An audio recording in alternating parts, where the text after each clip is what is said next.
तो आज की वीडियो है अबाउट Vivo X300 FE जो 80,000 पे लॉन्च हुआ है।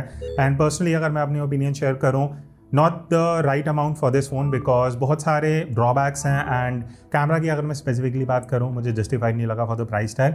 डिटेल में बात करते हैं। सबसे पहले पीछे की तरफ अगर आप कैमरा सेटअप देखोगे, कुछ यूनिक डिज़ाइन है जस्ट लाइक जो आपको गूगल पिक्सल में मिलता है। 3 कैमरा का सेटअप है, 50 मेगापिक्सल प्राइमरी सेंसर है, 1x1.56 इंच का सोनी IMX921 f1.6 एपर्चर के साथ आता है। 50 मेगापिक्सल का ये आपको 3x टेलीफोटो कैमरा मिलता है जो IMX882 सेंसर है 1x1.95 इंच का, और सिर्फ 8 मेगापिक्सल का अल्ट्रा वाइड एंगल सेंसर। तो अज्यूम करो आप 70-80 हज़ार पे कर रहे हो सिर्फ 8 मेगापिक्सल के अल्ट्रा वाइड एंगल कैमरा के लिए। आउटपुट कैसा है उसके बाद डिटेल में करते हैं। सबसे पहले स्टार्ट करते हैं फोटोज़ के साथ। तो कुछ इस तरीके से 23 mm की आप फोटोज़ कैप्चर कर सकते हो। एपर्चर 1.7 का कंसिस्टेंट मिलता है। फोटोज़ के अगर मैं पॉजिटिव चीज़ों की बात करूँ, शार्प आउटपुट है, मुझे डिटेल्स अच्छी लगी, टेक्सचर अच्छा है, सेंटर टू एज बढ़िया आपको शार्प फोटोज़ मिल जाती हैं। कलर्स थोड़े वाइब्रेंट हैं तो देखने में ready to use on social media वाला जैसा आउटपुट है वैसे आप कलर्स अचीव कर सकते हो, ज़्यादा एडिटिंग नहीं करना पड़ेगा। क्लोजअप अच्छा है, 1x पे अगर आप थोड़ा क्लोज आके फोटो लेना चाहते हो तो आप अच्छी शार्प फोटोज़ कैप्चर कर सकते हो। स्किन टोन की अगर मैं बात करूँ, मुझे ओवरऑल अच्छी स्किन टोन लगी, नेचुरल है, बट ड्रॉबैक्स पे आते हैं। सबसे पहली चीज़ स्किन की अगर मैं बात करूँ, मुझे टेक्सचर मिसिंग लगा। दूसरी चीज़ HDR जो डायनामिक रेंज की हम जब बात करते हैं, हल्की सी अगर लाइट साइड या बैक लाइट होती है ना, तो आप फोरग्राउंड की अगर सब्जेक्ट को देखोगे वहाँ पे आपको थोड़ा डल लगेगा। रिकवरी उतनी अच्छी नहीं है और शैडोज़ भी थोड़े से डार्क रहते हैं बैक लाइट में। प्लस ओवरऑल जो हाईलाइट कंट्रोल है बैक लाइट में, आप पीछे के एरिया में अगर जो पाथ में देखोगे हाईलाइट्स एकदम ओवर एक्सपोज हो रही हैं और ये 1-2 फोटोज़ में नहीं, कंसिस्टेंटली चीज़ नोटिस हुई है। प्लस बैकलाइट में फेस भी बहुत डल कैप्चर होता है। और एक और चीज़ अगर आप नोटिस करोगे, अगर आप नॉर्मल भी लाइटिंग में फ़ोटोज़ ले रहे हैं, हल्का सा अगर सब्जेक्ट क्लोज होता है ना, तो वीवो बैकग्राउंड में एक आर्टिफिशियल ब्लर कैप्चर करता है जो आप इन फोटोज़ में देख सकते हो। इसका पॉजिटिव भी है कि आपको थोड़ा सा ब्लर मिल जाता है बिना पोर्ट्रेट मोड में जाए।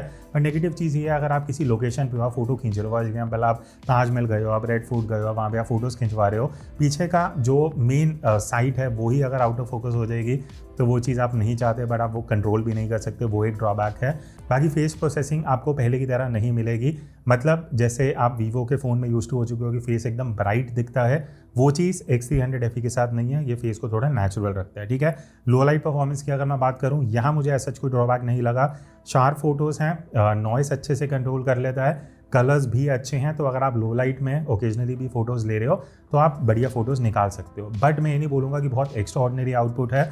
हाईलाइट कंट्रोल थोड़ा बेटर हो सकता था। तो ओवरऑल आई वुड से 50,000 के फ़ोन से जैसा आउटपुट आप लो लाइट में एक्सपेक्ट करते हो वैसा कुछ इस फ़ोन से मिल जाएगा। अब हम आते हैं सेकंड कैमरा पे जो है अल्ट्रा वाइड एंगल, जो अगेन जैसे मैंने स्टार्टिंग में बोला था, आप 70-80 हज़ार पे कर रहे हो, आप एक्सपेक्ट करते हो कि बढ़िया सेंसर होना चाहिए, बट आपको सिर्फ 8 मेगापिक्सल का सेंसर मिलता है, जिस वजह से बहुत सारे ड्रॉबैक्स हैं आप इन फोटोज़ में देख सकते हो। एजेस सॉफ्ट हैं, तो एजेस का अगर आप 20-25% एरिया कंसीडर करते हो वो बहुत सॉफ्ट रहेगा। डायनामिक रेंज अच्छा है, प्रोसेसिंग कंसिडरिंग 8 मेगापिक्सल का सेंसर है, बट जब फोटोज़ में डिटेल्स नहीं होंगी, टेक्सचर नहीं होगा, इमेज बहुत सॉफ्ट दिखेगी, तो उस डायनामिक रेंज का कुछ फ़ायदा भी नहीं है। कलर्स थोड़े वाइब्रेंट हैं, प्लस वही बैकलाइट में HDR वाला इशू है कि जब आप बैकलाइट में फोटोज़ ले रहे हो फोरग्राउंड डार्क आएगा, हाईलाइट्स थोड़ी ओवर एक्सपोज रहेंगी, और ये चीज़ वीवो से एक्सपेक्टेड नहीं है जो इस प्राइस पॉइंट में आपको मिल रहा है, but that is a fact जो मैं यहाँ पे शेयर कर रहा हूँ। बाकी लो लाइट में भी अगर आप फोटोज़ लोगे तो देखो एवरेज हाईलाइट कंट्रोल है क्योंकि सेंसर उतना बढ़िया नहीं है, डिटेल्स बहुत कम लगेंगी, मतलब ऑलमोस्ट सॉफ्ट फोटोज़ ही हैं जो आप यहाँ पे देख सकते हो। टेक्सचर लेस सा आउटपुट है, बाकी एजेस भी सॉफ्ट रहेंगे, and overall below average output है जो आप यहाँ पे देख सकते हो। अब हम आते हैं तीसरे कैमरा पे, which is 3x telephoto camera, जिससे मेरी काफ़ी ज़्यादा एक्सपेक्टेशन थी, एंड कहीं ना कहीं फ़ोटोज़ में वो चीज़ है भी, मतलब आउटपुट अच्छा है, मुझे कलर्स अच्छे लगे, थोड़े ज़्यादा वाइब्रेंट भी नहीं है, नेचुरल भी नहीं है, तो ऐसा है कि मैं फ़ोटो खींच के जूम करके बढ़िया फ़ोटो सोशल मीडिया पर डाल सकता हूँ बिना ज़्यादा एडिटिंग के। टेक्सचर अच्छा है, डिटेल्स बढ़िया हैं, फेस को ये नेचुरल रखता है, जो वीवो पहले जैसा आउटपुट देता था ना, बहुत फेक प्रोसेसिंग नहीं है फेस पे कि फेस को एकदम चमकाएगा नहीं, ब्राइट नहीं करेगा, नेचुरल लगता है और वो देखने में भी अच्छा लगता है जब आप 3x फोकल लेंथ पे फोटोज़ कैप्चर कर रहे होते हो। बात रही लो लाइट परफॉर्मेंस की, वहाँ भी इसका फोटोज़ में टेलीफोटो कैमरा अच्छा है, मुझे ऐसा कोई इशू नोटिस नहीं हुआ है। शार्प फोटोज़ हैं, थोड़ा सा हाई कॉन्ट्रास्ट है बट वो देखने में अच्छा लगता है, एंड ओवरऑल फोटोज़ अच्छी हैं, डिटेल टेक्सचर बढ़िया आ जाता है, एंड नॉइस कंट्रोल भी ये मोस्ट ऑफ द सिचुएशन में बढ़िया कंट्रोल कर रहा था, ठीक है। अब टेलीफोटो कैमरा को यूज़ करते ही हमने 10x के भी कुछ फोटोज़ लिए हैं जो आप यहाँ पे देख सकते हो। For me it is not good because occasionally मतलब 70 to 80% फ़ोटोज़ एकदम से ही सॉफ्ट आ रही थी बिना टेक्सचर के। आप यहाँ क्लियरली देख सकते हो कुछ 10 में से 2-3 फ़ोटोज़ अच्छी आ रही थी नॉन ह्यूमन सब्जेक्ट की स्पेशली, बट अगर हम ह्यूमन सब्जेक्ट के साथ फ़ोटोज़ ले रहे हैं फेस एकदम सॉफ्ट है, टेक्सचरलेस है, और ये आप यहाँ क्लियरली फ़ोटोज़ में देख सकते हो। तो 10x ज़ूम मेजॉरिटी सिचुएशन में उतना यूज़फुल नहीं है। फिर नेक्स्ट अब हम आते हैं पोर्ट्रेट मोड पे। अब देखो पोर्ट्रेट मोड में जब आप जाओगे एज यूजुअल वीवो में आपको मल्टीपल ऑप्शन मिल जाते हैं। 23mm है, 35 है, 50 है, 85 है, 100mm है। तो ये 5 डिफरेंट फोकल लेंस का कॉम्बिनेशन आपको पोर्ट्रेट मोड में मिल जाता है। मैं ज़्यादा इफेक्ट्स और इन सब चीज़ों में नहीं जाऊँगा, वो हम कैमरा सेटिंग्स वाली वीडियो में डाल देंगे, वो आप हमारे सेकंड चैनल पर जाके देख सकते हो। आउटपुट की अगर मैं बात करूँ, देखो पहली चीज़ फेस प्रोसेसिंग जो है वो अगेन नेचुरल रखा गया है। जो रिसेंटली वीवो 2 साल से फेस को ब्राइट करके प्रोसेस करने वाली लुक दे रहा था वो आपको यहाँ पे नहीं मिलेगी। तो पॉजिटिव नेगेटिव की बात नहीं है, वो आपके पर्सनल प्रेफरेंस के ऊपर है। मैं एक जस्ट छोटा सा आपको एक कंपैरिजन दिखा देता हूँ X200T वर्सेस 300FE में क्या डिफरेंस रहता है फेस प्रोसेसिंग का। बाकी इसका डिटेल कंपैरिजन हम जल्दी लेके आएंगे। तो ओवरऑल पोर्ट्रेट्स में पॉजिटिव्स ये हैं कि फोटो शार्प हैं, स्किन टोन मुझे अच्छी लगी, बहुत ज़्यादा वार्म या कूल भी नहीं है, जैसा आप एक्सपेक्ट करते हो पोर्ट्रेट फोटो में वैसा आपको मिल जाएगा। But talking about issues, HDR issue यहाँ पे भी है बैकलाइट में, जो आप क्लियरली फोटोज़ में देख सकते हो। हाईलाइट्स कहीं और ओवर एक्सपोज चले जाती हैं, फोरग्राउंड जो आगे है वो थोड़ा सा डार्क कैप्चर होता है, तो वो कंसिस्टेंसी अभी इस फ़ोन में नहीं है। और कई जगह पे ऐसा भी हुआ कि 10 में से 2 से 3 फोटोज़ ओवरशार्प कैप्चर हो रही थी, जो आप यहाँ देख सकते हो, जहाँ पे वो पोर्ट्रेट इफेक्ट भी अप्लाई नहीं हो रहा और इमेजेस बहुत ज़्यादा ओवरशार्प लग रही हैं। अब ये बग भी हो सकता है, सॉफ्टवेयर से अपडेट शायद हो सकता है, उसका मुझे आइडिया नहीं है। बट सबसे बड़ा कंप्लेन मेरा वीवो से इस फ़ोन में ये है कि as detection is not good. For a simple comparison में अगेन यहाँ पे आपको X200T से ही दिखा देता हूँ। जो बालों के एकदम आप एजेस देख सकते हो ना X200T में, अगर आप 300FE में देखोगे वो आपको थोड़े से जो बाल हैं वो आउट ऑफ फोकस होते हुए दिखेंगे, विच डज़ नॉट लुक नेचुरल। अगर आप साइंस के बेसिस पे भी जाते हो तो वो मुझे उतनी चीज़ बढ़िया नहीं लगी। प्लस 3x टेलीफोटो पोर्ट्रेट की भी अगर मैं बात करूँ, यहाँ भी वही चीज़ है, एजेस रिफाइंड नहीं है जो आप एक्सपेक्ट करते हो। वीवो की सबसे बड़ी स्ट्रेंथ है दैट इज़ एज डिटेक्शन, वो चीज़ यहाँ पे आपको नहीं दिखेगी। आई अंडरस्टैंड आईफोन वाला जो रिजल्ट है कि हल्का सा फॉल ऑफ हो रहा है तो वैसा इफेक्ट दिया जा रहा है, बट टेक्निकली इतना डिस्टेंस है नहीं कि आगे का हेयर फोकस में है, पीछे का आउट ऑफ फोकस जा रहा है, तो वो चीज़ मुझे उतनी बढ़िया नहीं लगी जो हम वीवो से एक्सपेक्ट करते हैं। फेस डल है, वही अलग से कुछ प्रोसेसिंग नहीं होगी। कई सिचुएशन में अच्छा भी है, कई लोगों को आदत है वीवो की, तो वो चीज़ यहाँ पे आपको मिलेगी नहीं। बैकलाइट में अगेन 3x में भी HDR के इश्यूज़ हैं जो आप इन फोटोज़ में देख सकते हो। कलर्स की अगर मैं बात करूँ तो कलर्स अच्छे हैं, वाइब्रेंट हैं, आपको वो सोशल मीडिया वाला कलर स्कीम यहाँ पे मिल जाती है। पॉजिटिव्स की अगेन अगर मैं बात करूँ, शार्प आउटपुट है, कलर्स मुझे अच्छे लगे, टेक्सचर अच्छा है। तो ओवरऑल जो मैंने ड्रॉबैक्स हैं वो मैं बता चुका हूँ। पोर्ट्रेट मोड भी इतना कुछ खास नहीं है, चाहे वो 1x हो या टेलीफोटो। बात रही हाई रेजोल्यूशन की, तो यहाँ पे आपको 1x एंड 3x टेलीफोटो में दोनों में हाई रेज मिल जाता है। अल्ट्रा वाइड में नहीं है बिकॉज वो 8 मेगापिक्सल का है, तो ऐसा कोई दिक्कत नहीं है। हाई रेज में आप फोटोज़ ले सकते हो, क्रॉप करना है तो आप उनको उस तरीके से यूज़ कर सकते हो। लास्ट में मैं बात करना चाहूँगा मैक्रो मोड की। अब यहाँ पे आप जब फोटो मोड पे जाओगे ना, आपको ऊपर मैक्रो का आइकन दिखेगा, बट एक चीज़ है, अगर आप मैक्रो इनेबल करते हो बाय डिफ़ॉल्ट ये 3x पे जाएगा टेलीफोटो पे। अभी 3x यूज़ नहीं करता, ये 1x को यूज़ करता है क्रॉप करके, ताकि आप क्लोजअप जाके शूट कर सको। 1x पे अगर आप जाओगे तो आप क्लोजअप जा ही नहीं सकते बिकॉज उतना आपको डिस्टेंस नहीं मिलता, आपको थोड़ा सा डिस्टेंस मेंटेन करना पड़ेगा। अगर मैं normal ultra wide angle mode की बात करूँ, मैं मैक्रो ऑफ कर देता हूँ, अल्ट्रा वाइड पे जाता हूँ, तो अल्ट्रा वाइड इसका सेंसर इतना वीक है कि आप ज़्यादा क्लोजअप शॉट ले ही नहीं सकते। जो अगेन अगर मैं और फ़ोन्स की बात करता हूँ इस बजट में, तो आपको पता है अल्ट्रा वाइड में आप इजीली क्लोजअप जाके शॉट्स ले सकते हो। अब सेल्फीज़ की अगर मैं आउटपुट की बात करूँ तो एक चीज़ अच्छी है कि आपको वाइड एंगल का ऑप्शन मिल जाता है। तो ये जो आप सेल्फी देख रहे हो 0.8x पे कैप्चर हुई है 20mm, बट मुझे पर्सनली टेक्सचर मिसिंग लगा फेस में। स्किन स्मूथनिंग है, अगर आपको वैसा रिजल्ट पसंद है तो आपको बढ़िया लगेगा। बाकी कलर्स थोड़े से डीसैचुरेटेड हैं, नेचुरल लुक देते हैं। डायनामिक रेंज अच्छी है, मतलब कॉन्ट्रास्टी लुक नहीं देता, वो एक पॉजिटिव चीज़ है। और सेल्फी में एक माइनस पॉइंट कई लोगों के लिए भी हो सकता है कि आपको ब्यूटी मोड नहीं मिलता। पोर्ट्रेट मोड में हाउएवर आप सेल्फीज़ ब्यूटी मोड के साथ कैप्चर कर सकते हो, फिल्टर्स वगैरह भी मिल जाते हैं। ये वाइड एंगल में मैंने पोर्ट्रेट मोड में कुछ सेल्फीज़ ली हैं। ओवरऑल आउटपुट अच्छा है, एज डिटेक्शन बढ़िया, बट अगेन स्किन में मुझे टेक्सचर थोड़ा सा मिसिंग लगा। तो फोटोज़ में बहुत ड्रॉबैक्स हैं, मैं मेंशन कर चुका हूँ। अब हम आते हैं इस वीडियो के सेकंड सेगमेंट में, which is about video performance. अब सबसे पहले बात करते हैं प्राइमरी कैमरा से। अगर आप वीडियो शूट कर रहे हो तो X300FE में आपको 4K 60 में अभी हम शूट कर रहे हैं, बट प्राइमरी कैमरा से आप 4K 120 FPS में भी शूट कर सकते हो। प्लस 8K रेजोल्यूशन का भी ऑप्शन है, वो अभी आगे जाके मैं आपको दिखाऊंगा, उसमें भी हम शूट करेंगे। तो ये एक कुछ प्रैक्टिकल आउटपुट है जो अभी हम पार्क में है, ठीक है। धूप ऑलमोस्ट सर के ऊपर है, तो बैकलाइट की एग्जैक्टली बैकलाइट नहीं आ पाएगा, but you get a fair idea colours कैसे हैं, एक्सपोजर कैसा है, स्काई के अगेंस्ट अगर मैं हूँ तो डायनामिक रेंज कैसा आ रहा है, वो सारी चीज़ें आगे और बहुत सारे सैम्पल्स हैं वो एक एक करके देखेंगे।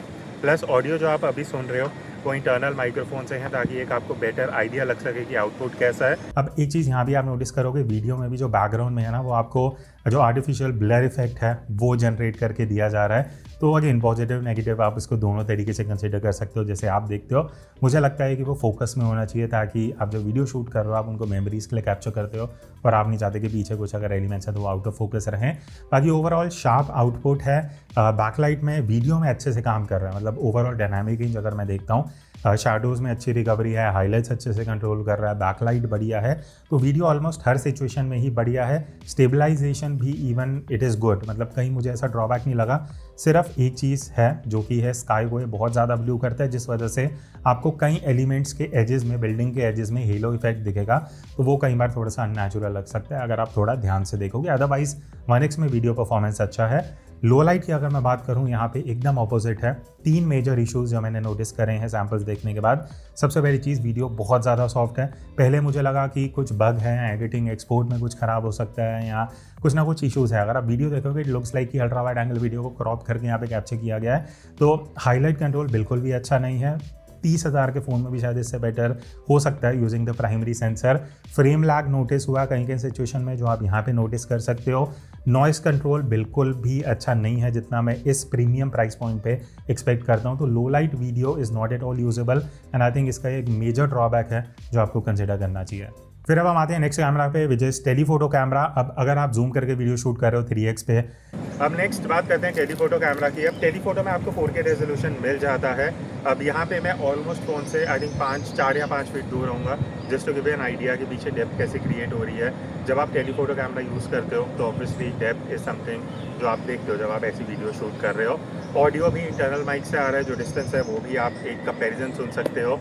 बाकी और हमने जो सैम्पल्स लिए एक बार वो देखते हैं एंड देखते हैं कि कैसा क्या आउटपुट निकल के आ रहा है जब आप 3x में टेलीफोटो कैमरा यूज़ करते हो 4K रेजोल्यूशन में। अगेन यहाँ पे पहला इशू ये है कि फोकस हंट का आप इस फुटेज में देख सकते हो। मयंक के फेस पे कभी फोकस आ रहा है, कभी जा रहा है, कभी मिस हो रहा है, जो अगेन आप एक्सपेक्ट नहीं करते वीवो से and at this price point.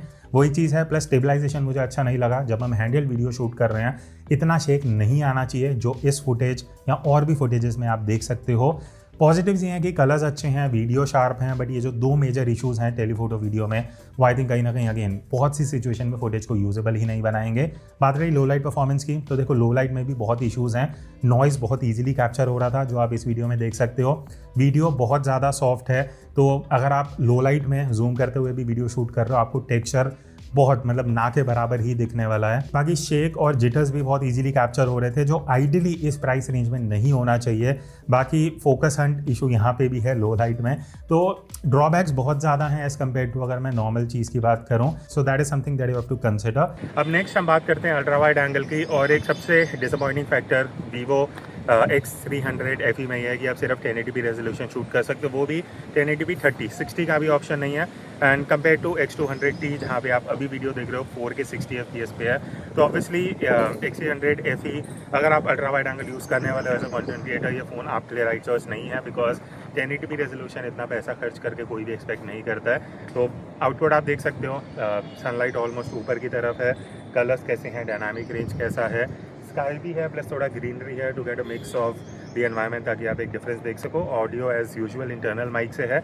आगे हमने और बहुत सारे सैंपल लिए हैं डिफरेंट सिचुएशंस में, एक बार वो भी देख लेते। ठीक है, वाइड एंगल आपको मिल जाता है, बट जब उस वीडियो में आपको टेक्सचर नहीं मिलेगा, डायनामिक रेंज अच्छा नहीं मिलेगा, हाईलाइट्स थोड़े ओवर एक्सपोज हो रहे हैं, थोड़ा कॉन्ट्रास्टी लुक है, स्टेबलाइजेशन ठीक है, बट अगेन वो प्रोसेसिंग का आप क्या करोगे जब रेजोल्यूशन नहीं मिल रहा, 1080p वीडियो आपको मिल रही है, और जब आप इस प्राइस पॉइंट पे आते हो आप एक्सपेक्ट करते हो कि आप जो वीडियो शूट कर रहे हो एज अ कंटेंट क्रिएटर आपको 1x अल्ट्रा वाइड दोनों हाई रेज में चाहिए होता है, जो इस सिचुएशन में आपको नहीं मिल पाएगा। लो लाइट में भी टेक्सचरलेस वीडियो है, नॉइज़ बहुत ईजिली कैप्चर हो रहा है, हाईलाइट्स उतने अच्छे कंट्रोल नहीं हो रहे बिकॉज सेंसर ही अच्छा नहीं है, तो टेक्निकली कितना ही प्रोसेसिंग में क्या इंप्रूव कर लेगा ब्रांड। तो जैसे मैंने आपको थोड़ी देर पहले बताया था कि 8K रेजोल्यूशन का भी ऑप्शन है X300 FE में, तो वो एक पॉजिटिव चीज़ है।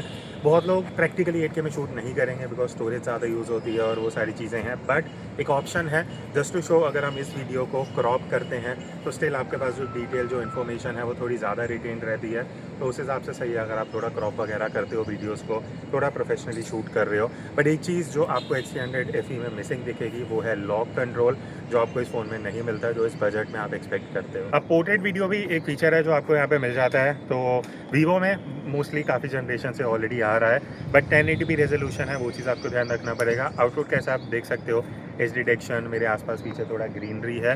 देन अगेन अगर मैं आगे कुछ इस तरीके से फ़ोन लेके आ रहा हूँ तो जो फोकस है वो कितना जल्दी शिफ्ट हो रहा है, कितना जल्दी वापस आ रहा है, एंड देन वापस फेस पे कैसे शिफ्ट हो रहा है। तो फोकस, एक्यूरेसी, स्पीड, ये सारी चीज़ें कहीं ना कहीं पोर्ट्रेट वीडियो में मैटर करती है, बिकॉज आप ऑब्वियसली ब्लर और पोर्ट्रेट इफेक्ट वाला वो चीज़ देखना चाह रहे हो, तो ऑब्वियसली इस सैम्पल से आपको थोड़ी चीज़ें क्लियर हो जाएंगी। बाकी एक चीज़ अच्छी है कि आपको 3x जूम भी मिल जाता है, जहाँ पे एक्चुअली टेलीफोटो कैमरा यूज़ हो रहा है। जब आप इस तरीके से पोर्ट्रेट वीडियो शूट कर रहे हो तो वो जो ब्लर इफेक्ट है वो नॉर्मल वीडियो से थोड़ा ज़्यादा एनहांस हो जाता है। यहाँ पे भी एक बार मैं जस्ट फ़ोन आगे लेके आ जाता हूँ, जस्ट टू सी कि क्या वो फोकस शिफ्ट हो रहा है, फेस पे आ रहा है, नहीं आ रहा है, कितना जल्दी है। वो सारी चीज़ें थोड़ी टेक्निकल हैं, बट आपको पता लगता है कि फोकस कैसे शिफ्ट हो रहा है। अब अगर आप फ्रंट कैमरा यूज़ करके वीडियो ज़्यादा शूट करते हो तो एक चीज़ ये है कि आप 4K 60 FPS रेजोल्यूशन में शूट कर सकते हो, जो अभी मैं यूज़ कर रहा हूँ। और एक चीज़ जो X300 FE में है, जो X200T में नहीं थी, दैट इज़ कि ऑप्शन कि आप 0.8x में स्विच कर सकते हो। तो ये 1x है जो नॉर्मली फ़ोन्स में मिलता है, जो आप X300 FE में देख सकते हो। प्लस यहाँ पे 0.8x का ऑप्शन है जो मैं शूट करते हुए स्विच कर सकता हूँ, एंड 2x का भी ऑप्शन है, तो इस तरीके से लेंस स्विच करने की ऑप्शन मिल जाती हैं। तो ये एक पॉजिटिव पॉइंट है, आपको थोड़ा सा वाइड एंगल ऑफ व्यू मिल जाता है अगर आप फ्रंट कैमरा से वीडियो शूट कर रहे हो। एंड अभी तो सन ऊपर की तरफ है तो मैं एग्जैक्ट वो बैकलाइट वाली चीज़ भी नहीं दिखा पाऊँगा, बट हाँ, यहाँ से एक आपको फेयर आइडिया लग जाएगा। एंड मैं वॉक करते हुए भी थोड़ा वीडियो शूट कर रहा हूँ ताकि स्टेबलाइजेशन का इशू जो वीवो के कई फ़ोन्स में रहता है फ्रंट कैमरा में, वो एक बार देखने को पता लग जाएगा कि अगर आप 4K 60 FPS में शूट कर रहे हो वाइल वॉकिंग, तो स्टेबलाइजेशन कैसा है, ज़्यादा जिटर्स तो नहीं है। वो कहीं ना कहीं इस फुटेज से आपको सारी चीज़ें क्लियर हो जाएंगी। प्लस पोर्ट्रेट वीडियो का भी ऑप्शन है, तो इस तरीके से अगर आप देखोगे लास्ट वीडियो को अगर आप कंपेयर करते हो तो यहाँ पे ये ब्लर इफेक्ट मिल जाता है जो नॉर्मल वीडियो में नहीं रहता। 1080p रेजोल्यूशन है, बट आउटपुट जो है वो आप यहाँ पे देख सकते हो, and it is a good thing. At least आप फ्रंट वीडियो शूट कर रहे हो, व्लॉगिंग कर रहे हो, ब्लर इफेक्ट चाहिए तो वो ऑप्शन मिल जाता है। ये था overall camera testing Vivo X300 FE का। मेरा या हमारा एक्सपेक्टेशन बहुत हाई था, कंसिडरिंग कि X300 FE सीरीज़ है, प्राइस पॉइंट बहुत अच्छा है, 70-80 हज़ार कम नहीं होते हैं। उस प्राइस पॉइंट में इतने ड्रॉबैक्स इज़ समथिंग जिस वजह से शायद मैं भी रेकमेंड ना कर पाऊँ ये फ़ोन। बाकी इसका कंपैरिजन हमें किस फ़ोन से करना चाहिए वो आप कमेंट्स में बता देना। इसकी कैमरा सेटिंग्स हमारे सेकंड चैनल पे मिल जाएंगी। दैट्स इट, मिलते हैं नेक्स्ट वीडियो में। तब तक take care and keep clicking.